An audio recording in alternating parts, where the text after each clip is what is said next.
प्रामाणिक समाधान। गुरुवर नमोस्तु। मनुष्य पाप तो विचार और भावों से करता है, फिर पाप को धोने के लिए गंगा स्नान क्यों करता है? जो लोग गंगा स्नान करने पाप धोने के लिए गंगा स्नान करते हैं, वो अपना पाप धोए या न धोए गंगा को मैली जरूर कर देते हैं। इसलिए रविंद्र जैन को एक गीत गाना पड़ा कि राम तेरी गंगा मैली हो गई, पापियों के पाप धोते धोते। दुनिया में पापात्मक प्रवृत्ति करो, गंगा नहाओ तो गंगा ही मलिन होगी, तुम स्वच्छ नहीं होगे। वस्तुतः विचारों में पाप है और विचारों के प्रक्षालन से ही हम पाप का शोधन कर सकते हैं। गुरुवर नमोस्तु। डॉक्टर स्टेथोस्कोप लगाकर मरीज की हलचल देखकर बीमारी का पता लगाता है, लेकिन आजकल युवा ईयरफोन लगाकर मोबाइल की हलचल देखते हैं और बीमारी हो जाती है। क्यों? स्टेथोस्कोप लगाकर डॉक्टर मरीज की हलचल देखता है, लेकिन आजकल कान में ईयरफोन लगाकर लोग मोबाइल की हलचल देखते हैं। देखिए, हलचल तो हलचल है। हलचल कई प्रकार की होती है और हलचल का असर भी अलग अलग होता है। एक हलचल है जो हम किसी अच्छाई के लिए करते हैं और एक हलचल है जो हम किसी बुराई के लिए करते हैं। अगर हम अच्छाई के लिए हलचल करते हैं तो पूरे समाज का स्वास्थ्य, समाज की सेहत सुधारता है, और हमारी हलचल अगर बुराई के लिए होती है तो पूरी समाज की सेहत को बिगाड़ देती है। ये विडंबना है कि वर्तमान में हलचल तो बढ़ी है, पर सकारात्मक हलचल कम, नकारात्मक हलचल ज़्यादा है। स्टेथोस्कोप के विषय में जहाँ तक बात है तो डॉक्टर भी दूसरों की हलचल देखने के लिए स्टेथोस्कोप लगाता है, और जो कान में लगा करके लोग मोबाइल की हलचल देखते हैं, सच्चे अर्थों में उनके जीवन की हलचल बंद हो जाती है, और वही बंद होने के कारण उसके जीवन में ढेर सारी बीमारियां प्रकट हो जाती है। इसलिए अपने जीवन को हमें सही दिशा में बढ़ाने के लिए सही रास्ता अंगीकार करना चाहिए और चीज़ों का उतना ही प्रयोग करना चाहिए जितना कि वो आवश्यक है। गुरुवर नमोस्तु। कुछ लोगों की बहाना बनाने की आदत होती है, ऐसा क्यों होता है? इससे कैसे बचा जा सकता है? बहाना वे ही लोग बनाते हैं जिनका आत्मविश्वास कमजोर होता है या जो किसी काम के प्रति समर्पित नहीं होते, निष्ठा दुर्बल होती है। अगर हमारा आत्मविश्वास पक्का है, हमारी निष्ठा सबल है, तो हम किसी कार्य में बहाना नहीं बनाएंगे। लेकिन नहीं है तो लोग बहाना बना देते हैं, और बहाना बनाने में एक और मौका हमने देखा है। लोग बहाना इस तरह से बनाते हैं, जब कोई काम हमको नहीं करना है तो टालने के लिए भी बहाना बना देते हैं। तो ऐसे वे लोग हैं जिनके कमिटमेंट का कोई ठिकाना नहीं रहता। ये सब चीज़ें ठीक नहीं है। हमारा धर्म, हमारी संस्कृति कहती है कि ऐसे व्यर्थ बहाने मत बनाओ। कुछ लोग जिंदगी में बहाना बनाते हैं और कुछ लोग जीवन में अच्छा करने का बहाना ढूंढते हैं। जीवन को बेहतर बनाना है तो बहाना मत बनाओ, बहाना खोजो। मैं देखता हूँ बहुत सारे लोग ऐसे होते हैं, कोई भी अच्छा मौका है बहाना बनाएंगे, ये करेंगे वो करेंगे, सोचते रह जाते हैं। कोई भी अच्छा मौका है बहाना बनाते हैं, भैया ऐसा करेंगे वैसा करेंगे, ये करेंगे वे करेंगे, टाल देते हैं। और कई लोग तो इतने तेज बहानेबाज होते हैं कि उनकी बात मत पूछो। शिक्षक ने स्कूल में एक दिन एक सबक दिया, सब बच्चों को सबक दिया। एक बच्चा बड़ा बहानेबाज था, तो उन्होंने कहा आज तो पकड़ में आएगा ही, और उन्होंने अपने सबक में कहा कि एक काम करो, एक चूहे का चित्र बनाना, एक बिल्ली का चित्र बनाना और एक कुत्ते का चित्र बनाकर लाना, और सबको चित्र बनाकर लाना है। अब की बार अगर चित्र बनाकर नहीं लाए तो पनिशमेंट मिलेगा। सब बच्चे तो चित्र बना के ले आए। जो बहानेबाज था वो खाली हाथ गया, खाली हाथ। शिक्षक ने पूछा क्या बात है, तुम चित्र नहीं लाए? बोले सर लाए, चित्र बनाए थे। बोले बनाए थे। लाए क्यों नहीं? बोले क्या करे सर, मजबूर है। बोले क्या हुआ? बोले सबसे पहले मैंने चूहे का चित्र बनाया। सर क्या बताऊं, चूहा क्या बनाया, एकदम जीवंत, बहुत सुंदर चूहा। और चूहे के बाद मैंने बिल्ली का चित्र बनाया, बिल्ली भी वैसी जीवंत बन गई। बिल्ली भूखी थी, उसने चूहे को देखा, दंड से झपट लिया। अब सर चूहा तो चला गया, फिर मैंने एक कुत्ते का चित्र बनाया। कुत्ता भी बहुत खूबसूरत बना, एकदम असली कुत्ता। और कुत्ते को जैसे ही बनाया वह सामने वो उसने बिल्ली को देखा, झपट लिया, निकल गया। बोले ठीक है, तो कुत्ता कहां? कुत्ता का चित्र लिया था। बोले सर कुत्ते को लेकर आ रहा था। कुत्ते को लेकर आ रहा था, रास्ते में बच्चे लोगों ने उसे पत्थर मारा। कुत्ते को लेकर आ रहा था, रास्ते में बच्चों ने उसे पत्थर मारा, वो कुत्ता कहां भाग गया पता नहीं, इसलिए तो मैं लेट हुआ। ऐसे लोगों के लिए क्या कहा जाए? ऐसे लोग जीवन में कभी सफल नहीं होंगे, वो दुर्बल हैं। इसलिए मैं आप सबसे कहता हूं, अच्छे कार्य में कभी बहाना मत बनाओ, अच्छा काम करने का बहाना ढूंढो। कोई भी मौका मिले तुरंत करो। आप लोग देखो, कोई अच्छा काम करना होता, किसी के यहां से दान वान लेना हो, नहीं देना हो, या बेटे से पूछेंगे, बेटा है तो बाबूजी से पूछेंगे, कि मम्मी से पूछेंगे, इससे पूछेंगे, उससे पूछेंगे। बहाना बनाने वाले बहाने ही बनाते रहते हैं। वो सोचते रहे हाँ अभी पूछना बाकी है। और ये बताओ ईमानदारी से, जब कोई अर्जेंसी आती है, आकस्मिक कोई आपत्ति विपत्ति आती है, तब खर्चा करते तो फिर तब कोई किसी से पूछताछ करते हो? महाराज उस समय तो यही सोचते कैसे प्राण छूटे और पिंड छूटे और प्राण बचे। तो ये एक प्रवृत्ति है। मैं आप सबसे कहूंगा, कई बार जब किसी काम के लिए कहा जाता है, अच्छे कार्य के लिए खासकर, तो आज का युवा वर्ग कहता कोशिश करेंगे। मैं समझ जाता हूं इसको करना ही नहीं है। कोशिश करेंगे ये भाषा बहानेबाज की है, और मैं करूंगा ये बहानाबाज नहीं, कामयाब लोगों की भाषा है। जो बहाने बनाते हैं वे संसार में बह जाते हैं, और जो पक्का निर्णय लेकर अपने जीवन में आगे बढ़ते हैं वो एक दिन कामयाब होते हैं। तो बहानेबाज मत बनिए, संकल्पी बनिए। जो मुझे करना है वो करना है। मैं अच्छे कार्य के लिए बोल रहा हूं, बुरे के लिए नहीं। बुरे में तो तुम लोग माहिर है, नहीं तो सारा मेरे ऊपर पाप ले आओगे। महाराज ने कहा जो करना है करना ही है। अच्छे कार्य के लिए संकल्पित होइए और बुरे कार्यों को टालने की कोशिश कीजिए। बुरे कार्य के लिए बहाना बनाना बुरा नहीं है, अच्छे कार्य के लिए बहाना बनाना बहुत बुरा है। इसलिए बहाना मत बनाइए, बहाना ढूंढिए, और जो भी मौका है बहाना ले लीजिए। गुरुवर नमोस्तु।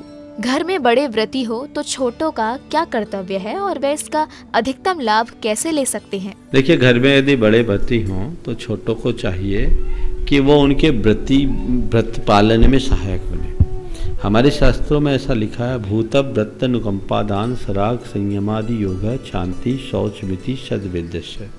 भूत प्राणियों को और व्रतियों के प्रति यदि अनुकंपा और दान आदि का भाव होता है, उनकी सेवा करते हैं, तो साता वेदनी का बंध होता है, यानी प्रशस्त पुण्य कर्म का बंध होता है। तो व्रती की सेवा महान पुण्य का कारण है। और जिसके घर में कोई व्रती है उसे अपने आप को सौभाग्यशाली मानना चाहिए कि मैं उस घर में रह रहा हूँ जिसमें प्रति समय असंख्यात गुनी कर्मों की निर्जरा करने वाला सदस्य है। वो व्रत का पालन करते हुए अपने जीवन को पवित्र कर रहा है। उसके जीवन के पुण्य से हमारे जीवन में पुण्य की वृद्धि होगी। तो उन व्रती के व्रत के पालन में हर पल सहायक बनना चाहिए। उसमें किसी भी प्रकार की कमी या कोताही नहीं होनी चाहिए, और इस बात को लेकर गौरवान्वित होना चाहिए कि देखिए मेरा कैसा सौभाग्य है। घर में अगर अव्रती होंगे तो वो पाप के कार्य में संलग्न होंगे, व्रती होंगे वो कम से कम पाप बल्कि पुण्य के कार्य में संलग्न होंगे। तो हम उसमें सहयोग करें और सहयोग करके उसका परिणाम अच्छा बनाएं, ताकि वो एक अच्छा परिणाम दे सके। मेरे संपर्क में एक युवक है, उसके पिताजी 7 प्रतिमाधारी, और वो अपने पिताजी की तहे दिल से सेवा करता। उसने कहा एक दिन कि महाराज, हम और मेरा छोटा भाई महानगर में रहता, पिताजी की खूब सेवा करते हैं, उनको किसी चीज़ की कमी नहीं रखने देते, और हमें इस बात का गर्व है कि मैं एक ऐसे पिता के संतान हूँ जो 7 प्रतिमाधारी हूँ। और उस समय उसके छोटे भाई ने कहा, महाराज हम तो एक ही बात जानते हैं, पिताजी घर में माला गिनते हैं तो हम दुकान में नोट गिन पाते हैं। बोले पिताजी घर में माला गिनते हैं तो हम दुकान में नोट गिन पाते हैं। उन्होंने कहा महाराज हमें तो ये समझ में आता है कि हम उनके ही पुण्य का खाते हैं। ये सोच होना चाहिए। यदि ये सोच विकसित हो जाए तो किसी भी घर में व्रती की उपेक्षा नहीं होगी। और मैं सबसे कहता हूँ व्रती बनो, बहुत अच्छी बात।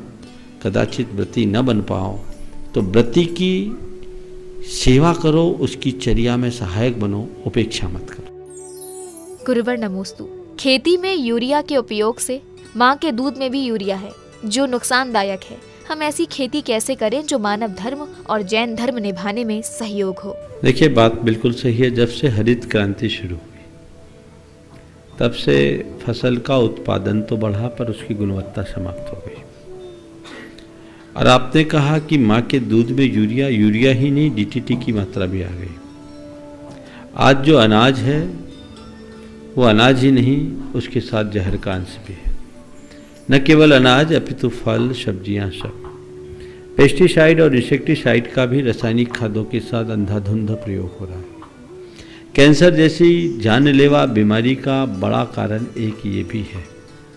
इससे हमें बचना चाहिए। और आजकल विश्व में ऑर्गेनिक खेती का चलन बढ़ा है। मेरे संपर्क में ऐसे अनेक जैन भाई हैं जो बिना रासायनिक खाद और पेस्टिसाइड के अपनी खेती करते हैं। आपने पूछा है किस तरीके से हम ऐसी खेती करें। मैं तो आप लोगों को बोलूँगा कि आपके लिए बहुत अच्छा रोल मॉडल है रोहित भाई आपके उदयपुर में, जो बनियान करके अपनी कंपनी चलाता है और पूरे ऑर्गेनिक प्रोडक्ट का उत्पादन भी करता है और उसका विक्रय भी करता है। हर चीज़ 100% ऑर्गेनिक है। और बहुत बड़ा नेटवर्क है उनका। पूरे देश के किसानों को एकजुट करके वो मोटिवेट भी करते हैं। और ऑर्गेनिक फूड के लिए उन्होंने एक बहुत अच्छी मिसाल प्रस्तुत की है रोहित ने। अब की बात दिसंबर महीने में या जनवरी नवंबर दिसंबर महीने में, जो भी महीने में था, दिल्ली में एक अंतर्राष्ट्रीय मीट थी और उसमें उन्होंने भोजन का कॉन्ट्रैक्ट खुद लिया, लॉस में लिया, केवल इस भाव से कि वहाँ नॉनवेज ना हो। और लड़ाई लड़ करके उन्होंने ऑर्गेनिक फूड के नाम पर कि नॉनवेज ऑर्गेनिक नहीं है इसलिए नॉनवेज नहीं देना चाहिए।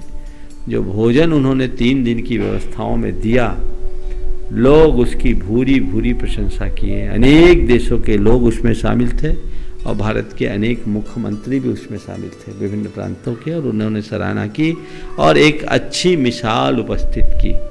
तो हम कहेंगे हमारे समाज के लोग जागरूक हों और उस तरह की प्रेरणा लेकर के परिवर्तन का लक्ष्य बनाएं ताकि ऑर्गेनिक खेती को वृद्धि को बढ़ाया जा सके। कुछ लोगों का कहना है कि ऑर्गेनिक खेती इकोनॉमिक नहीं है, ये गलत है। एक प्रयोग हुआ है, कई लोगों ने किया है, बताया। अगर व्यक्ति आज ऑर्गेनिक खेती शुरू करता है तो तीसरे साल से उत्पादन की मात्रा डबल हो जाएगी। 2-3 साल तक उन्हें थोड़ा झेलना पड़ेगा, पर प्रारंभिक 2-3 सालों में यदि व्यक्ति उत्पादन की अल्पता में संतोष रखे तो आने वाले दिनों में मिट्टी की उर्वरता अपने आप प्रकट होगी और वो रिचार्ज होगी, उनके फसल में कई गुनी वृद्धि होगी। इसलिए ये प्रमाणित हो चुका है कि ऑर्गेनिक खेती में किसी भी प्रकार का आर्थिक दृष्टि से भी नुकसान नहीं है, क्योंकि फलों की गुणवत्ता के साथ साथ उत्पादन भी बहुत अच्छा होता है। और बड़े बड़े किसान इस तरह का कार्य कर रहे हैं, हमको उस तरीके से कार्य करना चाहिए, उसके लिए प्रोत्साहन भी देना चाहिए और उस एक तरह का रोल मॉडल बनाना चाहिए। अभी मैं जब चापानेरी में था तो एक भाई ने पूरा एक ऑर्गेनिक फार्म लगभग 250 बीघा का, जैन भाई, विजयनगर से चापानेरी देहात में, जहाँ उन्होंने अनार के बहुत बड़े बाग लगाए, अनार और पपीता का। और उन्होंने पूरा उसका कैलकुलेशन बताया कि आने वाले 3 वर्षों बाद हमारे लिए करोड़ों की आमदनी इससे होगी। 100% ऑर्गेनिक में मूल्य भी अधिक मिलता है, तो हमें इसे प्रोत्साहित करना चाहिए और ऑर्गेनिक खेती को बढ़ावा देना चाहिए। गुरुवर नमोस्तु। कुछ लोग जैन धर्म को जैनेतर धर्म का हिस्सा कहते हैं और भगवान क्षत्रिय थे जैसे विभिन्न तर्क देते हैं। ये चिंता का विषय है, क्या करें? जाति अलग चीज है, धर्म अलग चीज है। हमारे तीर्थंकर क्षत्रिय थे इसलिए वे हमारे पूज्य हों, ये बात नहीं है। वे क्षत्रिय होने के बाद भी वीतराग बने, जिन बने, अपने विकारों को जीता, इसलिए हमारे लिए पूज्य है। हमारी पूज्यता का आधार जाति नहीं, पंथ नहीं, संप्रदाय नहीं, वीतरागता है। जैन धर्म वीतरागता को ही अपना आदर्श मानता है और वीतरागता पोषक आदर्शों को ही अपना इष्ट मानकर पूजा अर्चा करने का विधान करता है। इसके अतिरिक्त अन्य किसी प्रकार की तर्कों का अवलंबन लेकर यदि कोई व्यक्ति किसी प्रकार की पूजा अर्चा की बात करता है तो ये एक प्रकार की मूढ़ता है। हमारे यहाँ कहा गया है कि हम जो वीतरागी है उसकी ही वंदना करें, क्योंकि वीतरागता हमारा साध्य है, वीतरागता हमारा लक्ष्य है और वीतरागता ही हमारा धर्म है। अहिंसा उस धर्म के आचार्य पक्ष का एक आधार है, तो हम अहिंसा और वीतरागता की पूजा करते हैं। जहाँ हिंसा है और राग है उसे अधर्म समझते हैं। इस बारीकी को समझकर अपना जीवन चलाएं तो फिर कोई सवाल ही नहीं उठे। गुरुवर नमोस्तु। आजकल कुछ पदासीन व्यक्ति, मुनि, श्रावक एवं व्रती आदि गंगा गए गंगादास और जमुना गए जमुनादास की उक्ति चरितार्थ कर रहे हैं। क्या इनका ऐसा करना उचित है? देखिए, गंगा गए गंगादास, जमुना गए जमुनादास वाले तो लुढ़कना लूटा है, वो कहीं के नहीं हो पाएंगे। मनुष्य को अपनी निष्ठा कहीं एक जगह केंद्रित होना करके चलना चाहिए। जहाँ तक अपने व्यवहार का सवाल है, व्यवहार सौम्य, सरल और सर्वव्यापी होना चाहिए, लेकिन निष्ठा एक जगह केंद्रित होनी चाहिए। दो नाव में सवारी करने वालों का क्या हाल होता है? उनको तो डूबना ही है। ये सब क्यों होता है? इसके पीछे की सबसे बड़ी वजह यह है कि व्यक्ति मूलभूत आत्मा के स्वरूप से अनजान रहते हैं। जब आत्मा के स्वरूप को ही नहीं जाना तो धर्म को कैसे धारेगा और धर्म का प्रयोजन कैसे जानेगा? जो आत्मा स्वरूप को जानता है सच्चे अर्थों में वही धर्मात्मा होता है और उसके द्वारा किया गया धर्म ही सच्चा धर्म होता है। जो आत्म स्वरूप से अनभिज्ञ है उसके द्वारा किया गया क्रियाचार शुभाचरण हो सकता है, धर्माचरण नहीं। ऐसे लोग यश, लोभ या लाभ की दृष्टि से भी धर्म को कर लेते हैं। वो शुभाचरण है, बुरा नहीं है, पर उससे वांछित परिणाम नहीं मिलेगा। ऐसे लोग कदाचित सत्ता प्राप्त कर सकते हैं, प्रतिष्ठा प्राप्त कर सकते हैं, लोकप्रियता प्राप्त कर सकते हैं, प्रशंसा प्राप्त कर सकते हैं, पर भवबंधन को छेदने की सामर्थ्य विकसित नहीं कर सकते। अगर संसार से पार उतरना है, संसार के बंधन को काटना है, तो सबसे पहले अपने आत्मा के मूल स्वरूप को जानो और उसी अनुरूप अपना व्यवहार करो। गुरुवर नमोस्तु। ऐसा मौसम जब आंधी तूफान एवं बादलों के कारण अंधेरा हो जाता है और कभी खुल जाता है, ऐसे में सूर्यास्त के निर्धारित समय से पहले का भोजन कैसे करें? देखिए, वो बिहार, बंगाल, आसाम का इलाका है। इन दिनों वहाँ काल वैशाखी चलती है। काल वैशाखी में यही मध्याह्न के टाइम में तेज आंधी आना, धूल अंधड़ चलना, धूल उड़ना, बारिश होना होता है और डार्कनेस आ जाता है, पर ये 10-15 मिनट के लिए होता है। उसके बाद यदि वापस हो गया, उजाला है, तो लेने में हानि नहीं है। लेकिन ऐसा अंधेरा दिख रहा है जिसमें प्रासुकता न दिखे, तो ऐसे मौक़ों में फिर एकासन कीजिए, तपस्या तो यही उत्तम मार्ग ये है। हालांकि रात्रि भोजन के त्यागी लोग समय बंद से बंद करके चलते हैं, ये उचित नहीं है। हमारे यहाँ लिखा आलोकित पान भोजन, प्राकृतिक प्रकाश में भोजन कीजिए। अब ये समस्या उन लोगों के सामने बड़ी गहरी है जिनके बिल्कुल बड़े कंजेस्टेड एरिया में मकान हैं, दीवारों से दीवार सटी है, घर में उजाला नहीं आता, 12 महीने रसोई में लाइट जलाकर भोजन बनाना पड़ता और करना पड़ता है। वे सब अगर देखा जाए तो दिन में खा करके भी रात्रि भोजन के दोष के भागीदार बनते हैं। प्रमाणिक समाधान।